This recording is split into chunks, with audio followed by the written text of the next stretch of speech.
Daftaboutcraft, the craft beer podcast. It's the start of a new week. It's August and Daftaboutcraft is back. Here is episode 49 of the Craft Beer Podcast with me, Dave D. And me, Dave B. Welcome along and thank you very much indeed for joining us. Bit of a special one this time because it's not a normal episode. Thought we'd do something a little bit different. We did it a while ago. I think it was about 10 episodes ago now. We thought we'd do it again. This is a Brew To Me special, but one with a difference, Dave. Yes, so we know there's many new craft breweries popping up all the time in England, Scotland, Wales, and we'll probably do more Brew To Me's for those in the future. It feels like, just as an aside, we've found loads recently, so hopefully there's loads of people that will be coming on in future episodes and telling us all about themselves. But anyway, what we actually wanted to do was shine a light on Northern Ireland. Boundary and Bullhouse and Beer Hut. They've all sort of been out and about for quite a while, and I think people would be fairly aware of them and fairly aware that they can get their beers. But we have noticed that there's some other Northern Irish breweries. So what we've done, we have picked 6 breweries. We've all been going for different amounts of time. I think the oldest one has been going since 2015, and then there's others that have only been going 12 months or so. So we've got 6 of them, and we're going to look at them. We're going to try beers from each of them, and somebody from each brewery will be joining us to tell us all about them. Quite exciting. So we've got all our beers lined up here. We've had some of these beers for quite a long time, actually. We've been planning this episode for what seems like months and months. But we're finally here. And, well, let's just get into it, shall we, Dave? Kick off. Right, so I'm going to start off. I've got 4 here, and you've got 2, Dave. So I'm going to start off with the one I got first of all, the contact I made first of all out of all of these, which was Spadetown. For those who haven't heard what we do here, Brew To Me, it's basically where we try beers from breweries we've never encountered before, never tried their beers before, never even come across them in some cases. So it's all new to us. And yeah, like I said, the first one is Spadetown. Now, Spadetown have actually been going a couple of years, 2021, County Armagh they're based in. And it was started by 2 school friends. The beer I've got is called Po-Faced Pills, and it's the strongest beer they do at 5.6%. So most of their beers in that quite sessionable range, except this one. And this beer uses Hannah malts, which is the malt used for the very first Pilsner in 1840, Dave. But you didn't know that. I did not. And kudos for knowing something like that, as it's a European style, something that I probably would have thought I might know. But actually, They told me that, yeah.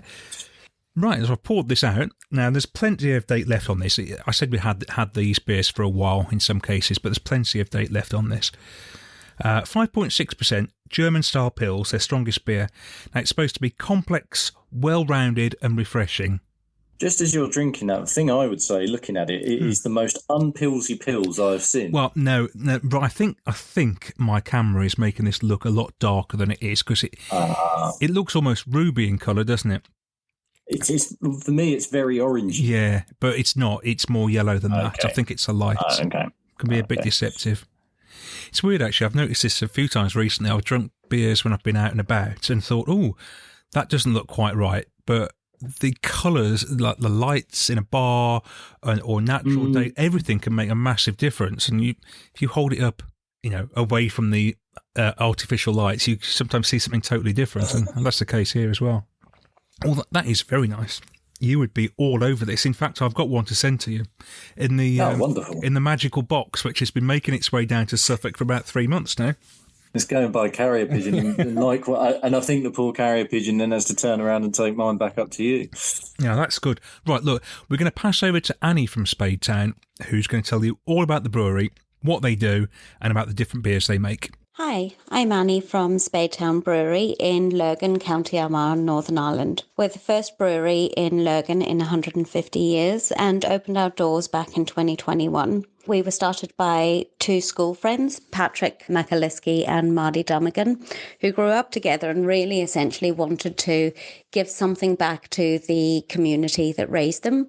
So they have invested in a state-of-the-art craft brewery, Spadetown, and we also have a sister company called Coney Island Coffee, which is a coffee roasting business. Spadetown is a 14.5 hectolitre brewery. We operate a twin vessel brewing system for all of our brewing, and we also have a 3,000 can per hour canning line. In terms of our beers, we operate a fairly traditional portfolio of products. Our core range consists of 5 brews currently.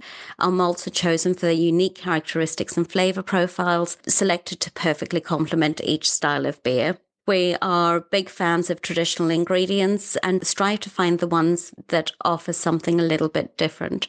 So, for example, we use a heritage malt, a Hannah malt, in our Pilsner, which was the very first malt used in the very first Pilsner back in 1840, and it's the base for our po-faced pills. The range that we have it's a very strong, very traditional orientated range. We tend not to go for wild and wacky flavors, so you won't find any pineapple IPAs with us or chocolate cake stouts, because what we're essentially trying to do is brew a range of really, really consistent, super quality crafted beers that we would want our customers and your listeners to buy week in and week out, so that we're a brand that becomes part of your actual life.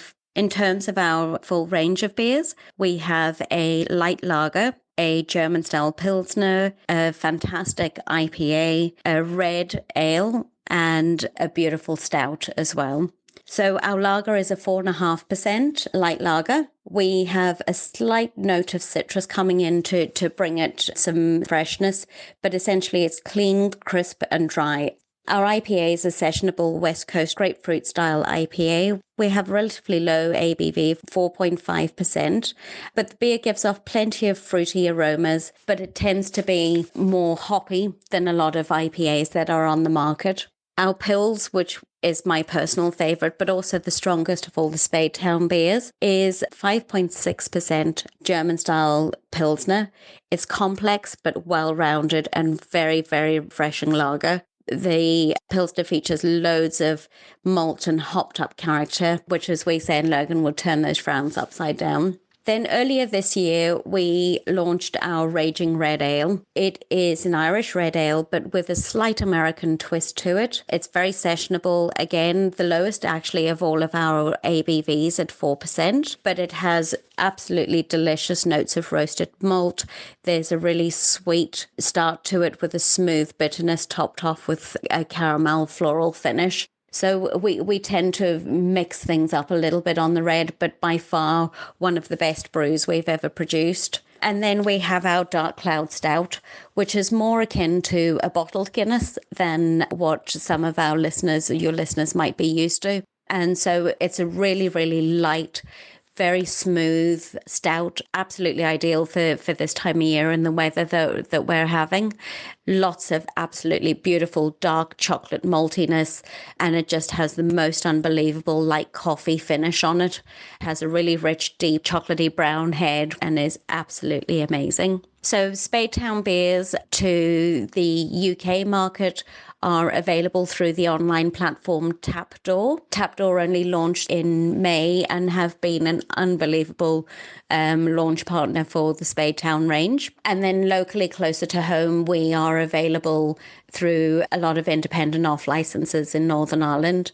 For any of your commercial listeners who might be interested in finding out a little bit more about Spadetown, I would recommend that they either check out eBrewer or look on the Range Me site, where you'd be able to pick up product details. Further information on all of our brews and how to get in touch with me are on our website, which is www.spade.town. And we hope you give us a try. And if there's anything else you want to know about Spadetown, give us a shout.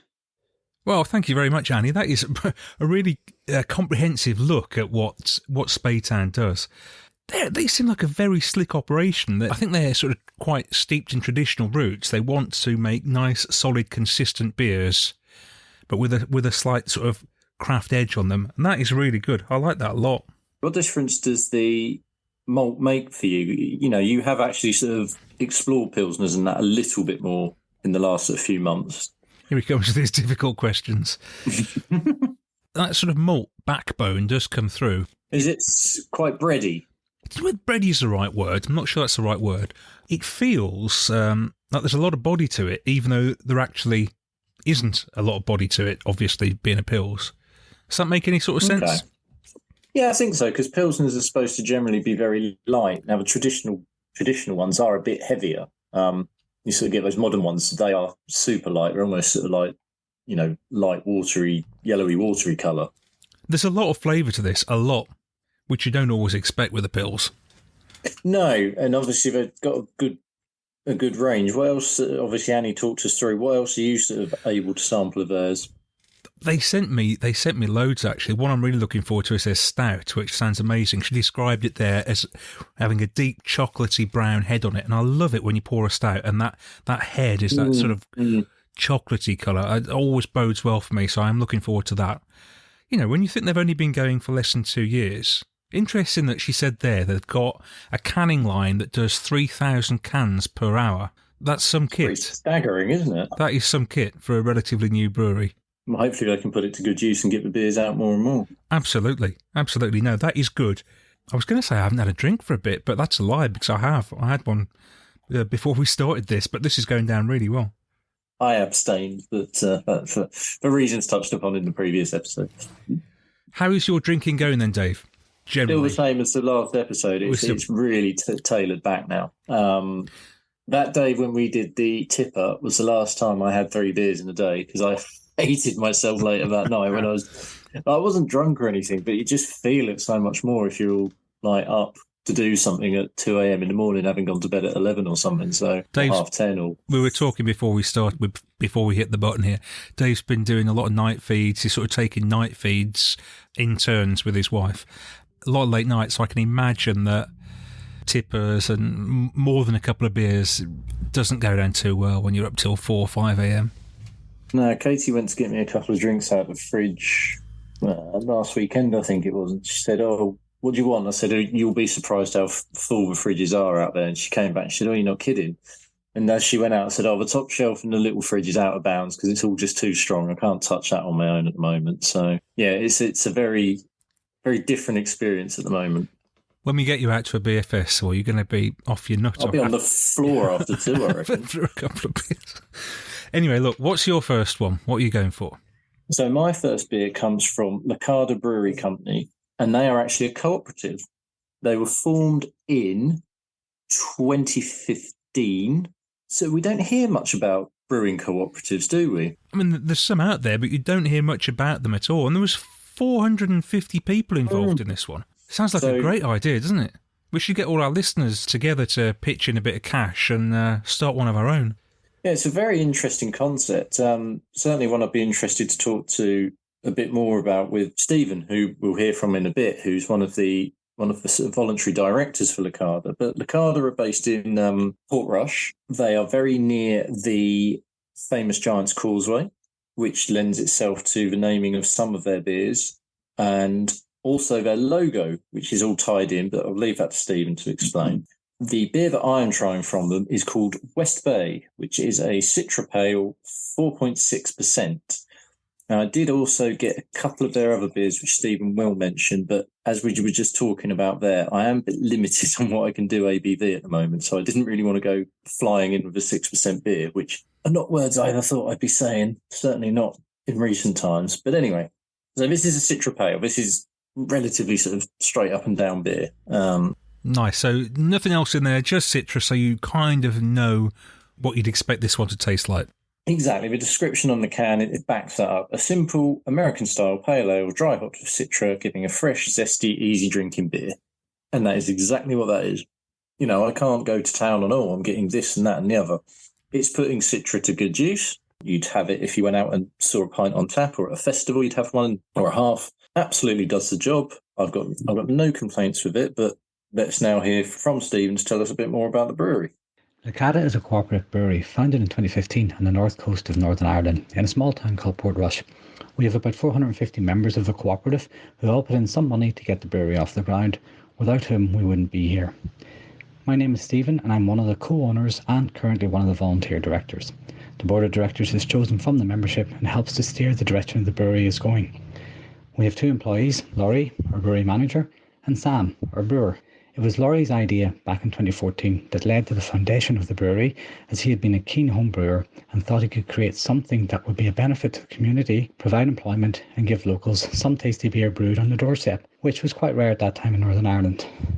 The name Lacada comes from Lacada Point, which is situated just around the corner from the UNESCO World Heritage Site, the Giant's Causeway. The rocky outcrop is where the Girona, one of the ships of the Spanish Armada, sunk in 1588, and in recent decades a number of treasures have been recovered from the site, most notably a 9-rubied salamander, which is our logo. We have a core range of beers, including West Bay, a 4.5% pale ale, Blue Pool, a 6.4% NEPA, and East of Beast, a 6% IPA, as well as a number of seasonals, with my personal favourite being the Devil's Wash Tub, a 5.2% dark ale. The descriptor is a little mysterious, and I'd place it somewhere between a black IPA and a porter. With plenty of new releases, we've brewed just over 100 beers to date. There's a great variety in there, from barley wines to lagers, and imperial stouts to session IPAs. And any that go down well with the public will usually see a rebrew at some point. All of the artwork on our cans are photos from the local area, taken by a local photographer, Gary McCall, and the beer names are inspired by our natural landscape and activities. At Lacada, we're always trying to brew something new and interesting, and we hope you can find your favourite. If you're outside of Northern Ireland, the easiest place to find our beers on our website, lacadabrewery.com, as well as Bruiser. Thanks, all the best, and enjoy the beers.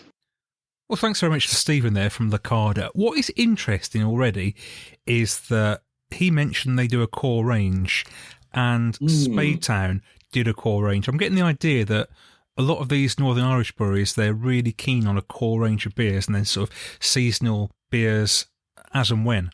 Yeah, and I think as a wider point, that's something we've seen it in the UK a bit more, haven't we? It's coming through more and more. And again, if people haven't listened to the last episode, we were talking about that. And funnily enough, Katie and I were having a conversation because long-time listeners will know when December rolls around, I get my advent calendar, which has got more expensive, more wacky, more testing for Katie to put together each year. We talked about it, funnily enough, this week, and I said, you know what I wouldn't mind at all?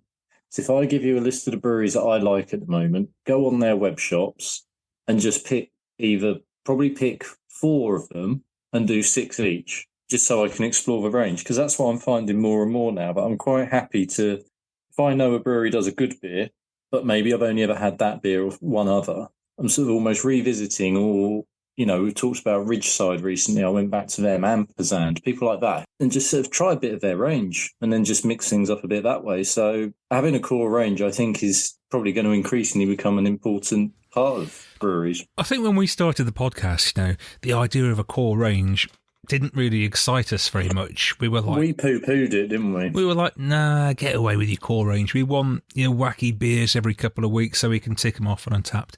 But as we've got older and our drinking habits and our lives have changed a little bit, we want different things, and we can't be alone in that. There must be plenty of other people in the same boat.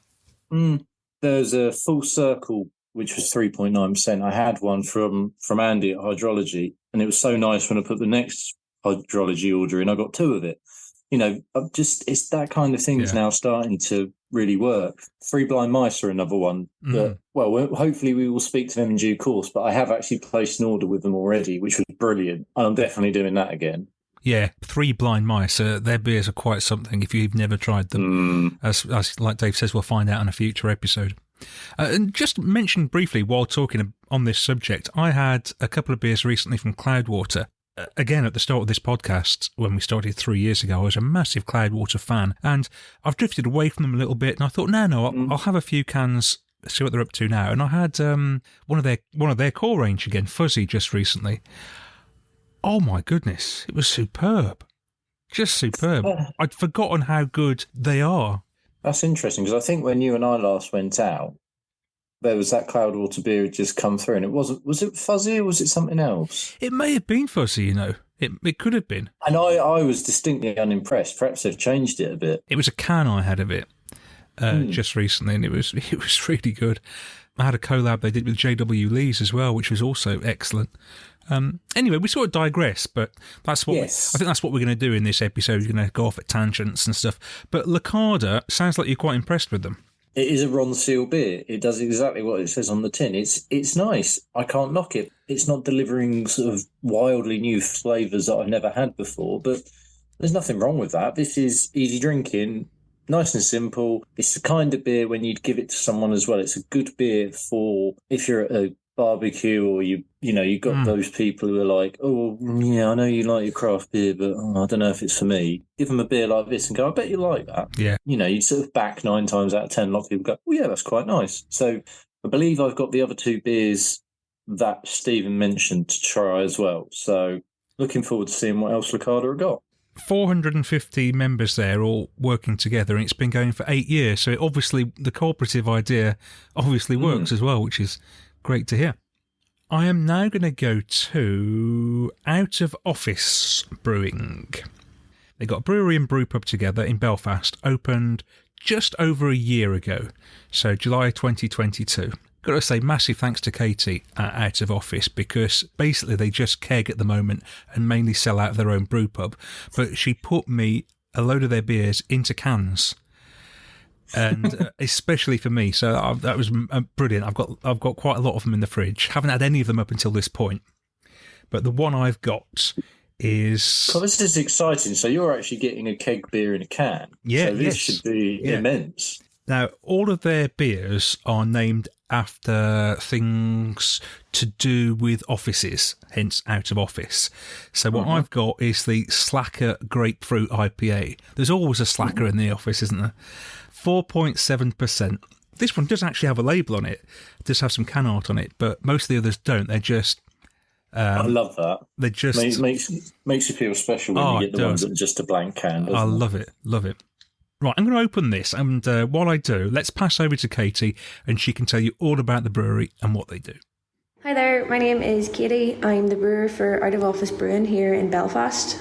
Thanks a lot for having my voice on. We're a wee brew pub on the 2nd floor of Ulster Sports Club in the city centre of Belfast. We've been open since last July. We have a 600 litre Brewex kit, got 3 600 litre FEs and 2 300, so super micro. And we've got a 1,200 litre bright tank for us to lager in. And we've got 2 horizontal 300 litre dispensing tanks in the tap room, which is really exciting. We just keg at the minute, but we have canned just for you guys. We've just canned these straight from our taps in the tap room. Super rough, you'll see hand labelled, and don't expect too much from that. Our core range is 5 beers, and then we always do a couple of collabs or sours, specials, things like that. Most of the beers are themed after that feeling of clocking off, logging off. So we've got airplane mode, holidays approved, or then we've got just like the office themed ones like slacker, not safe for work, and all of that is in your wee box. So my favourite beer so far has been the pink peppercorn grisette we did, called Mine Your Head. And we also did a kettle soured red ale with hibiscus that I really liked, and we called that Peat for Maintenance. The most popular beer that we've done has been Carl from IT, which is a gooseberry and blackcurrant kettle sour. It was supposed to be one off, but we had to rebrew it because people just couldn't stop talking about it. So we've been joking around that we've brought Carl back from retirement. It seems to be like Belfast just absolutely love sour beers. This is just a general consensus that anyone has spoken to in the industry. Just Belfast is pretty new to the craft beer scene, but we're just jumping in the deep end. Absolutely love that lip puckering sour taste. Yeah, so our pub is owned by the Encore. It's an independent group that holds hotels and bars all throughout Belfast. And this has been a really good advantage for us at Out of Office because we have 8 or 9 permanent taps all across the country thanks to this. And we've kind of overcome a lot of the draconian licensing laws that Northern Ireland has.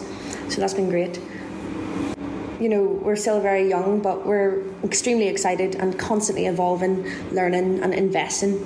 From the start, we did a lot of music collabs. So we did one with Ponyhawk, who are a queer club night downstairs, and we did that beer for Pride. For International Women's Day, we did International Women's Collab Brew Day with a few girls, and it was a goza called Do It Anyway, and that was a great success. It was a lot of fun. We also collaborated with the famous producer Mr. Scruff on a pale ale that's in the box. It's called Keep It Unreal. And we released that the night that he played, and it was awesome. We got the artwork done. It's really cool. Check it out. It's on our Instagram, and it's on Untapped and all of that. Yeah, so we've really spent the first year pacing ourselves with collabs. We didn't want to be too wet behind the ears, but now we're feeling confident, and we did our very first collab with Modest called Sticky. We used a hop that I'm not familiar with, Nectar, on. I think it's been a great success. The beer sold out super quickly. The next collab coming up is with Beer Hut, here from Kilkeel, not too far from Belfast, and that's going to be a great opportunity for me to learn a lot more. And we also do these monthly beer clubs where we sell really cheap tickets, just a £5 in. You get some of our core range, whatever new beer we have, and previously we've done that in cahoots with Modest, where we do a little bit of a tap takeover, get a meet the brewer event, and it's just a great way to kind of show our sense of community, but just be beer nerds. And we had 42 people at the last one, and it's really, really good fun. It's great use of our space and our tap room, and we love it. It's going to be a big part of Out of Office is our beer events. We'll also be doing a beer quiz for National Beer Day, and hopefully releasing a new core range beer. That's pretty much everything I have to say about the place. I'm on social media, so just send a message to Out of Office Brewing if you've got any questions, or maybe if you're in Belfast and you want to do a tour, let me know. Thanks for having me on, and good luck. Sláinte.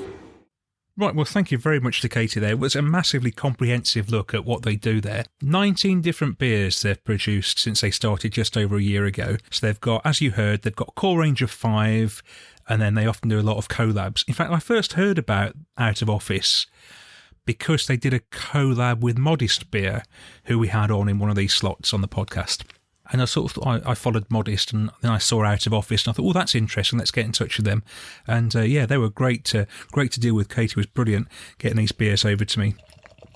Something she talked about there, which I found absolutely fascinating, they do beer nights at the brew pub where you pay a £5 to get in, and then they do loads of tastings of their latest beers. Love the idea of that. Yeah, that is a good idea. If I was ever in Belfast, and I saw they've got one of these nights on, I'd be absolutely all over that. This is great. That grapefruit really shines through. Again, this looks really orange on the screen. It isn't. It's yellow. If I didn't know better, I'd think you keep drinking Lucozade, the colours you're getting them. It's ridiculous. It looks like the original Lucozade, doesn't it? The sort you used to get in the bottles with the foil lids. Look, I've got my previous one there as well. They both look dark. They're not. Camera trickery for you. Now, this is really good. That grapefruit really shines through. Again, it does exactly what it says. And I think the idea behind these breweries with their core ranges is that they want to make solid beers so their customers know what they're going to taste like each time, Remember the last grapefruit beer I had came from, funnily enough, when we did this last Brew To Me, which was Hand Brew Co. Toad liquor. And that really tasted of the grapefruit, and it made it quite, not sharp, but it gives it that sort of automatic bitterness. Does that do that as well? It does. It reminds me many, many years ago when I was little, and my dad, he must have been going through some sort of health kick, because this didn't happen very often, but for a while he used to have a grapefruit for breakfast. That was a thing, wasn't it? Was it? You allowed? It was allowed a little bit of sugar on it just to That's try. Right. That's right. Yeah. He often used to have an egg for breakfast, a boiled egg or a poached egg. But then there was some negative egg stuff in the news, so he stopped having an egg because eggs are bad for you. Now, of course, they're good for you. Anyway, so for a while he had negative. Yeah, negative. Yeah. So then he went on to this grapefruit. But this reminds me of that grapefruit. I used to have a little teaspoon and have a little bit of it, and it was yeah. I remember that. But as a kid, it was really sharp, wasn't it? And you thought, I'm not sure I like that, but now I like it, and it shines through in this beer. That's great, really good. Well, we are flying through these beers. Your next one, Dave. So my next one, or my final one, should I say, comes from Ormo Brewing Company. They are based in Belfast. And shout out to Andy, because when we came up with this idea and we started looking, I think he was the first brewery that I went to, came back the same night, and about 3 days later, I had these beers, which, as I say, and sat probably for a couple of months while we've been sort of getting things in line. So really appreciate his speedy service and just general I've got good eggness about it all. I've got this idea that we got in touch with these breweries out of the blue, and we said, we want to feature you on our podcast. And they said, oh, great, we'll send you these beers. And they've sent these beers and nothing's happened. I know, I felt really bad. Like, they thought, oh, flipping chances. Who are these chances? Free beer. But no, it is all coming off. But so Ormo, very small, as Andy will explain. We're at nano brewery level now, not micro, and not been going long. And also, well, he'll say himself, but he's not a Northern Irish native, so to speak. No. But I've gone slightly different now. So he talks about this beer, and from his description of the beers, it was the one that interested me the most, and it's Monk's beer. I was hoping this was the one you were going to have. Yeah, so it's a light Belgian ale, or as the traditional style dictates, it's a single. You obviously get your triples and your doubles and things like that. This is a Belgian single. So it's just 5% on the nose. And as he says on the back of the can, Belgian beers are often associated with high ABV and strong flavour. However, this isn't always the case. Trappist monks often brewed a light, refreshing beer for themselves with the same yeast-defining character and traditional ingredients, but in lighter and refreshing quantities. Makes sense. They can't be overindulging when there is so much praying to do. Amen. So this comes out crystal clear. Oh, nice, yes. That actually, what we were talking about earlier, is almost, that looks Pilsner-like to me. It's so light, and it is crystal clear. It does have that Belgian-y nose. Not super strong, but then you wouldn't expect it to, as it's only a single. Yeah, okay. It's a bit of a cross almost. It's definitely Belgian. You know what? That's going to get better and better the more I drink it, I think. And if I was drinking this in a different part of the day, if you were having this, if you'd gone to Belgium and you were starting your day drinking some Belgian beers, I think this might be the way to go. Let's hear from Andy, and he can explain a bit more about Ormo, and then we'll come back to it, because I think this could be a beer that after he's had a chat, I'd probably like it even more. Hi there, this is Andy from Ormo Brewing Company. We're just a small outfit here in South Belfast. We started in August last year, so we haven't been going too long at all.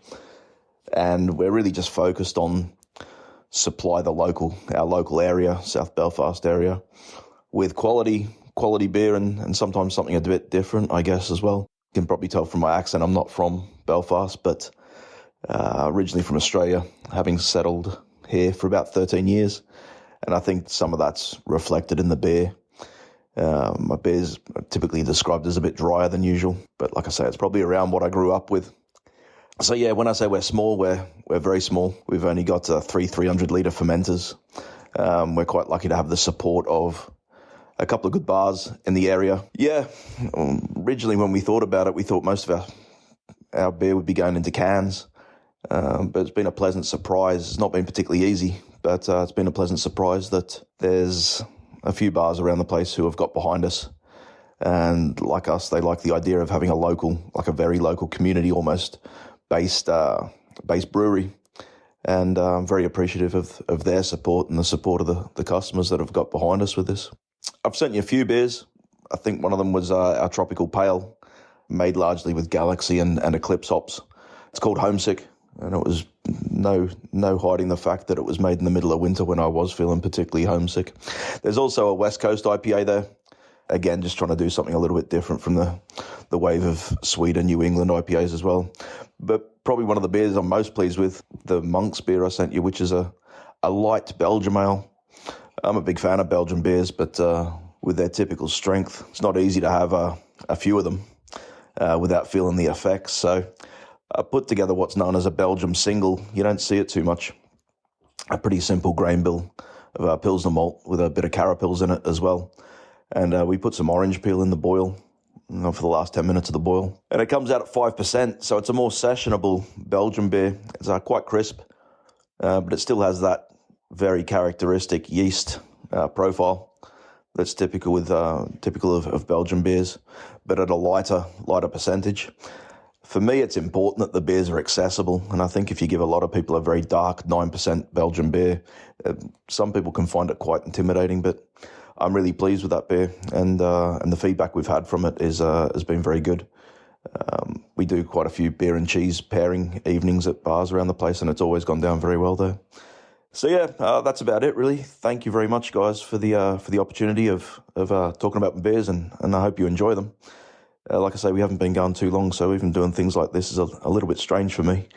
It's still hard to believe that it's come together as it has done, but pleased with the way it's going, and thanks again for the opportunity. Bye. Well, there goes Andy from Ormo in South Belfast, and the first thing I've got to mention is their cheese and beer pairings. I know. How about that? Something you in particular have been banging on about for a long time. Funnily enough, I think you see a lot of the traditional breweries have cottoned onto it ages ago, and they'll do hampers where they'll put some beers in with the cheese. I think the stage is set for it to be done in a craft light, but it hasn't quite got there yet. So has the beer developed a little bit in the glass there? You know what? This would actually go really well with some cheese. It's reminding me of last time I went to Bruges. We went to the Beer Wall, which is one of the places where, as the name would suggest, it's stacked with beer. But it's got one of the best sort of viewing bits in the centre of Bruges, because it looks out onto where you hire or you can get on the hired.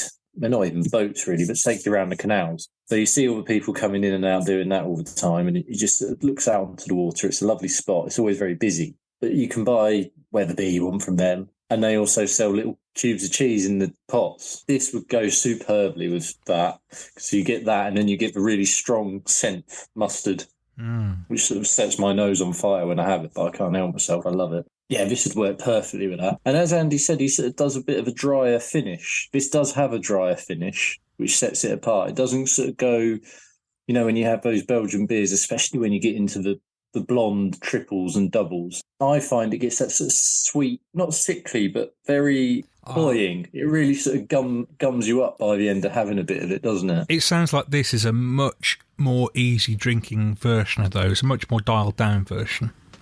Yeah, 100%. It's a lot cleaner. It's a lot crisper as well, actually.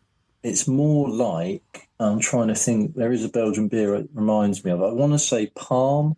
I think it's Palm. If I'm wrong, someone can correct me online, no doubt, but I think it's Palm it reminds me of, which is no bad thing because I like Palm. I haven't had one of those in a long time.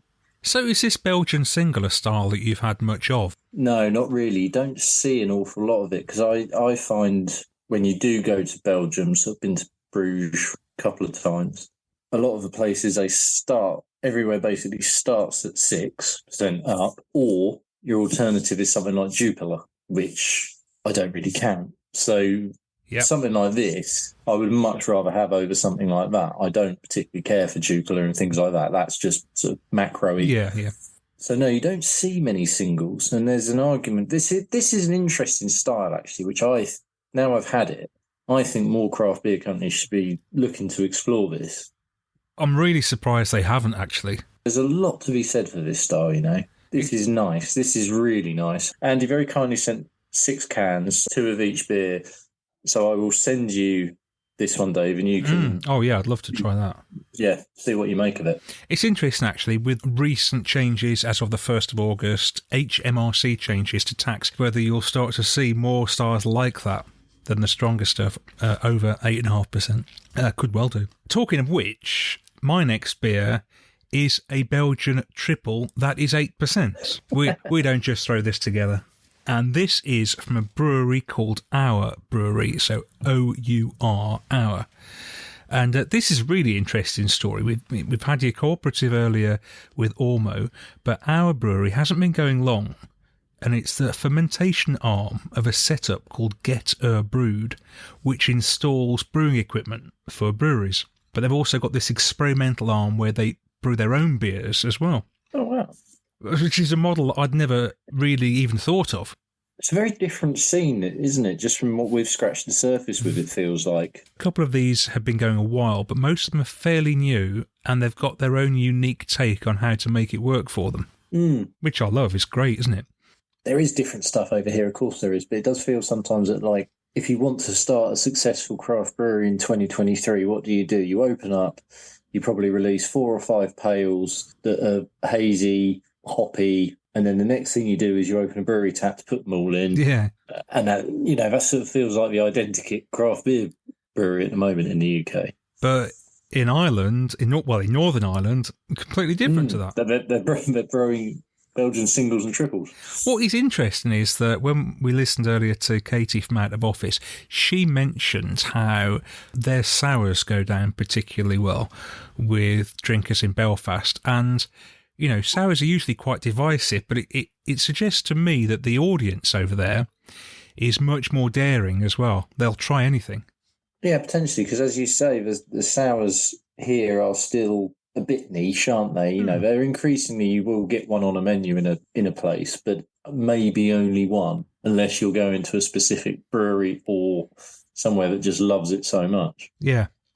No, it's really interesting to see these differences shining through from the Northern Ireland scene and here. Right, so this beer is called Prime Time of Your Life, 8% Belgian triple. So I guess what we're expecting here is a more intense version of what you just had and more of that Belgian style that we're used to. Yeah, so I would expect goldeny colour. Yeah. Very, very yeasty, somewhat sweet fruit nose. Yes, tick those off a list. Yes. And then taste-wise, it will be sweet but definitely strong. And then that strength almost sort of, it doesn't let up. It keeps going, so the end sip is as strong as the first, if that makes sense. That's really nice. Goodness, that doesn't taste its 8% either. I think you get into I think you get into trouble if you drank a few of those too quickly. Does it lend itself to doing that, as in the drinking quickly? Because whenever I think of those Belgian ones, I can't ever get through the triples that quickly because of their sweet bodiness. It slows you down. It's sweet, but not cloyingly sweet. It's not heavy in any way. It's still quite light. It looks fairly light in the glass and a little bit darker than your single there. But I would have imagined it would have been harder to drink than it is. It's really easy to drink. I'd send you one if I had. Did that come in a 440 can? 440, yeah. Oh, that is quite dangerous. Yeah, I think it could be. Yeah, well, look, let's pass over to Johnny Mitchell, who will tell us all about our brewery and what it is they do over there.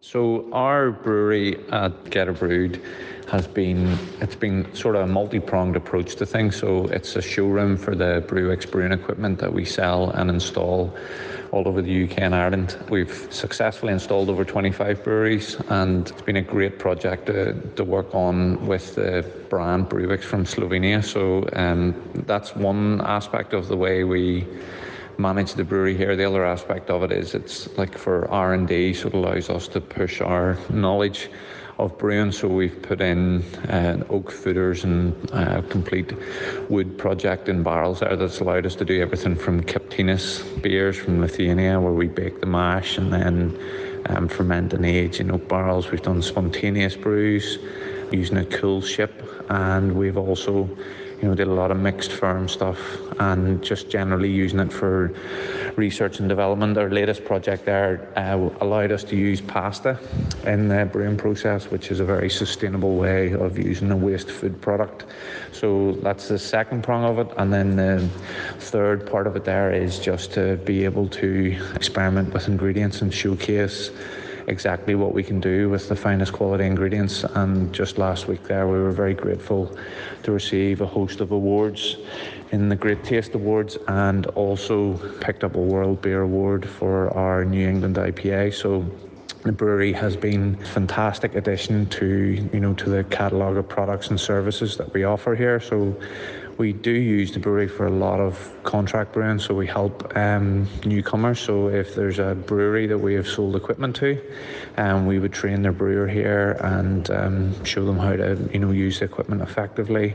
We would also use it for trialing new ingredients. So we got some new hop products, some advanced products there recently, and we were able to experiment with them and showcase and make them shine in-house. So I think the future for our brewery is looking really bright. We've got a lot of nice stuff in the pipeline. So we've got the clean beers that we make. The core range at the minute has everything in it: brown ales, wheat beers, pilsners, IPAs, New England IPAs, and then we've got the barrel section, which is exciting for us because it's got all sorts of beers, from imperial stouts to spontaneously fermented beers to just oak aged red triples and saisons, and it's just been a phenomenal project to have running along in the background to go along with everything else we do. So I think the nose to tail approach that we have as well is very good. So we have everything in-house, from production, ingredients, right through to packaging.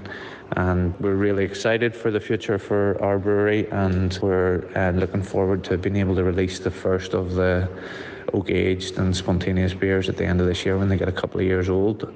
We really would appreciate it if people would follow us on socials and engage with us and let us know your experiences with working with those beers, and if there's anything exciting that you've picked up along your beer journey, we'd love to know about it to see if that's a new experiment or a bit of R&D that we can do here at our brewery. And don't forget to support your local breweries. They need that in the current climate, and we really appreciate all the support and love that we get shown from the beer community here at Get It Brewed and our brewery. Well, thanks very much to Johnny there. What a unique operation they're running.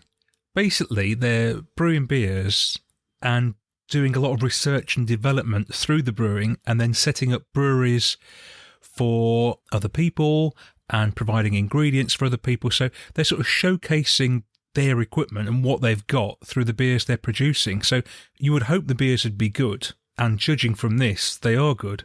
It's a very sensible way of doing it, isn't it? Almost like if you've got a product, how best to sell your product? Go, well, look, this is what you can do on it. Yeah. and then show them something really good. And you think, oh well, if they can do that with that, I'm sure we can too. Like it's quite clever marketing, really. Maybe that does exist elsewhere, but it's not something that springs to mind that I've seen elsewhere. No, the closest thing I could think of when you were talking about it, purely because it was an experimental arm, was when we spoke to Tooth and Claw. They obviously are an experimental arm of a big brewery, but still not quite the same as being the arm of an equipment provider. I'll tell you what was interesting as well was when Johnny mentioned there about beer that they've made with pasta. So waste food in beer. And I've seen a few... Which we have seen with toast. Yeah, exactly. Big one. I've seen a couple recently with pasta. So maybe we're going to see more of that sort of thing as well. Maybe that's where craft beer will go. Or another way craft beer can go. Yeah, I mean, I think it lends itself, doesn't it? This sort of food tapping into food waste. That does make sense as something that people will get hold of and try and work with. Oh, it's lovely that. It leaves you with a sort of sweetness at the end, a little bit clovey. Just a lovely, soft sweetness. It sounds like it's nailed on, and it sounds like it lends itself very much to, if you had some food or some snacks nearby, this is the sort of beer so far, the big one. The same as mine. Perhaps our beer and cheese episode this year should be specifically Belgian beer and cheese. We'll do some pairings that way. That might be a nice idea. I think we've just sorted out our Christmas episode there. Yeah. Our listener in Aberdeen will be delighted. He loves a bit of beer and cheese, doesn't he?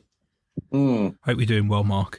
Something I must just mention, these brewers who are also kind enough to take part in this episode, several of them sent me glasses as well, which for some reason I haven't brought up here to show off to you, but I must say thanks a lot to everybody who did that. But my wife often complains that I've got too many glasses, and she, oh God, there's another glass turned up. I was speaking to a woman the other day. I nearly said to her, do you fancy coming on a podcast? She was a self-proclaimed record holder for the highest number of British beer glasses in her collection. How many beer glasses do you think she had, Dave? When did she start? She's been going quite a long time. We're talking decades? I think so. This is incredible when you think about it. Like I've probably got, I don't know, 100 or so. Cool, yeah, I can see why Lisa complains then. Like, I get it. I get complaints, and I would only have 20, and I find that difficult enough because I like to have them on rotation, but I have to have them on rotation. We're hoping when we move house, I might be able to find somewhere where I can put more in one place and select from. Yes, that's the ideal scenario, isn't it? You've got them all nicely laid out, and if you're having a Belgian beer, you go for the glass. You pick the right glass for the occasion. Exactly. I'm going to say 17,000. Okay, well you've gone too high, but okay, it's 5,000. Okay, well, still But you know how much space 20 glasses takes up. Yeah. And I know how much 100 glasses or whatever it is takes up. 5,000! She must need like a storage unit for them, surely. She keeps them in filing cabinets. So you can't even see them. Oh, they filed under the brewery names? Yes. I quite like that. I knew you would. She keeps spreadsheets on the computer with it all listed and, you know. Oh, I quite like that a lot. It's fascinating, isn't it? I wonder what the name is for a beer glass collector. There must be one. Oh, yeah, I bet there is. Almost certainly. But yeah, the next time Lisa or Katie complain about our beer glass collection, let's just say, look now. We're small fry. This is nothing. Right, well, amazingly, we've already got through 5 beers from 5 breweries we hadn't tried before. We've got one more to go, and the very last one is a little brewery called McCracken's, which was started by Ryan McCracken in 2018. He's got a core range of 3 beers, and one of them is this award-winning Irish stout called McCracken's Black. Let's have a listen to Ryan, see what he's got to say, and then we'll try the beer. Hi, my name's Ryan McCracken. I'm the founder, managing director and master brewer of McCracken's Brewery. We're based in County Armagh, Northern Ireland. We started about 5 years ago. Started off in a small enough kit. We're doing about 1,200 litres a month maximum output. We are now producing up to about 15,000 litres a month. We had at one point 11 beers on the go, but we've actually scaled back and we're keeping the core of 3, which is our premium pilsner, our Irish pale ale and our black Irish stout. In 2022 it won gold in the Irish Food and Drink Awards, and it actually then went on to win product of the year in the same awards. It's a full-bodied Irish stout that's robust in flavour and complemented by a generous helping of nugget and East Kent Golding hops. There's notes of coffee, chocolate and licorice, and it's certainly smooth going down. We'll now come on to our IPA, which is our actually Irish pale ale. It's basically a crossover between a traditional IPA and a West Coast IPA, and of course we've put that wee Irish twist on it. You'll get the blood orange, citrus, stone fruits. It's one of my personal favourites. It's actually our first ever beer we released. Tweaked it over the years, but it hasn't changed too much from the original recipe. Now come on to your McCracken's Premium Pilsner. It was only released last year, but it's since become one of our signature beers. It's well balanced with earthy and citrus notes with a beautiful crisp finish. Well, thank you very much, Ryan, for the lowdown there on what you're doing and about your 3 different core beers. I've just opened the can and it's gone over my legs. That's a good start. Lots of life in this one. So yeah, like I said, I have got McCracken's Black Irish Stout. So obviously it's 4.5%. Obviously I'm thinking Guinness. Yes. Yeah, unfortunately, any Irish stout has to compete against Guinness and then to a lesser extent, Caffrey's, I suppose. Yeah. I was speaking to somebody the other day who said they'd had some Caffrey's recently, and it was... I always think of Caffrey's, and I think of it as... It was very early 2000s Caffrey's. It was. I was going to say late 90s, but I'll go with you there. Okay, yeah. Does it exist still? Well, it must do. Yeah. I think it's like huge in Ireland itself, but it was definitely an import that lasted for a while, but it just wasn't very good. Not by comparison to Guinness. No, I don't think so. Look at. I'll just see that again. Yeah. Look at the head on that. Mm. We were talking earlier about a chocolate-coloured head. This is what this is. So if you think of your Guinness and you've usually got that creamy off-white head, this is nothing like that. This is a luxurious brown head on this, isn't it? I do like a dry stout, and I do associate that with Ireland. Well, Ryan said there when he was talking that notes of coffee, chocolate and licorice. Definitely all 3. Biggest one for me is licorice. Love a bit of licorice. Okay. Well, I'm not a licorice fan, but that doesn't mean I don't mind it in a beer necessarily, but I'm not a licorice fan. It's licorice to the fore, backed up with coffee and a slight undertone of chocolate for me. Yeah, that's very nice. I can see why he's proud of this beer, because he sort of said, if you're going to have one of these beers, this is the one to have. I'd be really keen on your feedback. That is good. That's lovely. Not in any way like Guinness, actually. I was going to say, not with that flavour profile. That's quite distinctive. There's not many stouts over here when people do a stout where they say that, the main thing you're going to get is licorice. Coffee, sure, but we all know what a coffee stout tastes like. Yeah, coffee's the one you expect, so it is nice to actually get something a little bit different, not just the coffee and chocolate. Almost bitter at the end, but that's nice because it keeps you going back for another hit. I like that a lot. He's done a lot of bottled beer since he's been going in 2018, and I think the cans is more a recent addition, but I've got all 3 of those core beers. Looking forward to trying the others now. Well, this has been a roaring success, Dave. Looked at 6 breweries that weren't really on our radar, and we've enjoyed all the beers. As we sort of said at the start, Boundary and Bullhouse and whatnot, they are very good.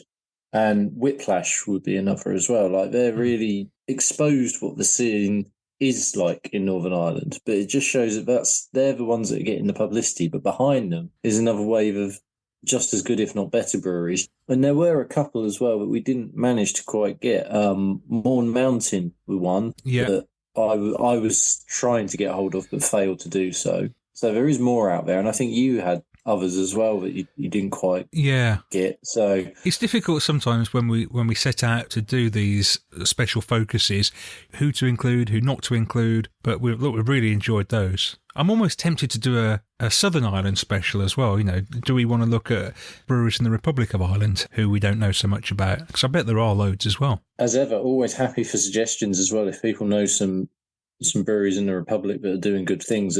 The only thing that's a bit of a struggle with that, I think, is Northern Ireland's okay because we can still do the postage and packaging quite easily. I think the Republic then becomes a bit trickier, but by no means impossible. Might be one to explore, I think. For you guys listening to this now, if you can get hold of any of these beers, we would really say go for it. Look on their websites. A lot of these guys who have mentioned they've got web shops. Badetown mentioned a few places where you can get hold of their beers. A couple of the other guys did as well. Definitely try and get some. While we've said in this episode, it's nice to sometimes go back to the familiar and reacquaint yourselves with beers that you might have had in the past. It is nice to keep experimenting and then finding good new breweries, really good breweries. Yeah, 100%. I would recommend that Ormo to anyone who likes Belgian beer. That's a really good beer. That's one of the nicest non-traditional Belgian beers I've had in a long, long time. I'm very impressed with that. And the Lacada beer, very solid. So, no, I'm very happy with what I've found. And by the sounds of it, you are too. Absolutely, yeah. No, really, really enjoyed that. That is just about it for this episode of Daftaboutcraft. We will be back at the beginning of September for what will be our official 50th episode. Half a century, Dave. Half a century not out. We should try and find something special to do, which I'm sure we will. It might have to be something special, hype or tripe related. That feels the most obvious candidate. That'd be a good one, because we've actually already got our interview lined up with a little brewery from the Nottinghamshire, Yorkshire border called Ticking Clock Brewing. So if you haven't heard of them and you want to know more, next episode, beginning of September, when we'll also have all our usual features, and I'm sure a whole lot more as well. But thanks very much for listening to this. Both really enjoyed it. Better let Dave get back to feeding duties or whatever's next. Yeah, the first night feed will be quite entertaining now because these will probably kick in a little bit. So, Right. I'm sorry for Bob, but he'll be fine. We'll catch you all next month. Cheers, everybody. Daftaboutcraft, the craft beer podcast.